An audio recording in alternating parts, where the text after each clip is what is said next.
Монгол улсын 3 сая дахь иргэн тунутахгүй мэдлэн харин тоолгын ажлыг бодлоонгүй олон улсын стандартын дагуу явуулах үүргийг статистикчид хүлээж байна. Монгол улс 1962 оны 10 дугаар сард 1 сая дахь иргэнэ 1988 оны 7 дугаар сарын 10-нд 2 сая дахь иргэнэ үлгийд авч байсан бол 2002 онд статистикчид 2018 онд Монгол улс 3 сая дахь иргэнэ хүлээж авна гэж тооцоолж байжээ.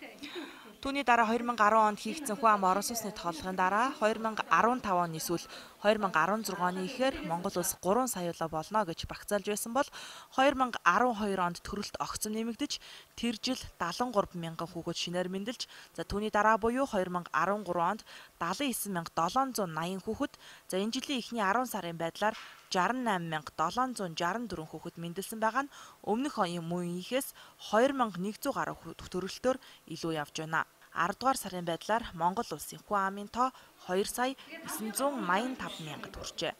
Монгол улсын хамгийн их хүүхэд төрсэн жил 1988 он 75800-аад хүүхэд мэндэлж ирсэн үе байхгүй. Тэр рекордыг өнгөрсөн онд өнгөрчихөж байгаа. Тэр урдлын 10 жилүүд дээр бид нар дунджаар 60 мянган хүүхэд жилдээ төрөөд 15-аас 16 мянган хүн нас ороод жилдээ нэг 45 мянган орчмоор нэмэгдээд явдаг ийм үе байсан бол одоо 70 гаруй мянгаар нэмэгдээд бараг даруй 80 мянгаар нэмэгдээд 15 нас орлт бол хийм байгаа шүү дээ. Яг тогтмол ерөнхийдөө 15-аас 16 мянга. Энэ оны 3 сарын үед бид нар бодож байхад эх оны 15 оны 3 сар орчим юм уу гэж бодож исэн. Тийм байдлаар ажиглагдж байсан байна. Одоо бол тэгтэл тэр нь бол цогцоо ойртох тусам төрөлтийн түвшин хурдтай нэмэгдсэнээс шалтгаалаад хугацаа урагшлал байна.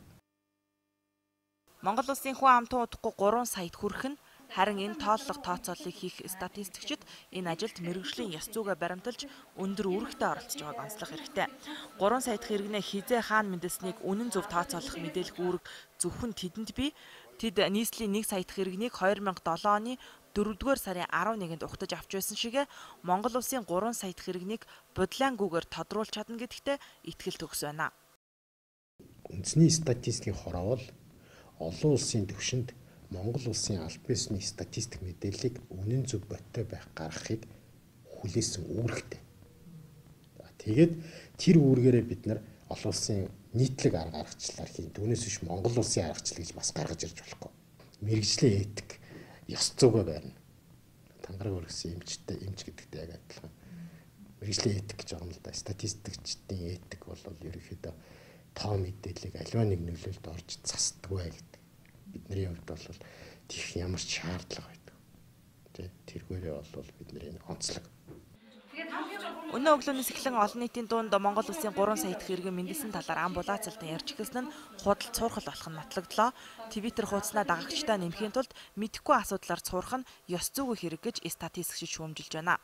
Иргэдийг төөрөгдүүлэхгүй тулд үндэсний статистикийн хороо цахим хуудсан дээр хүн амын цагаа 11-р сарын 6-ны өдөр хаасан. Монголын өрс олон болж монголчууд 3 саяулаа болоход үндсэндээ багахан хугацаа үлдсэнийг статистикчид хэлж байна.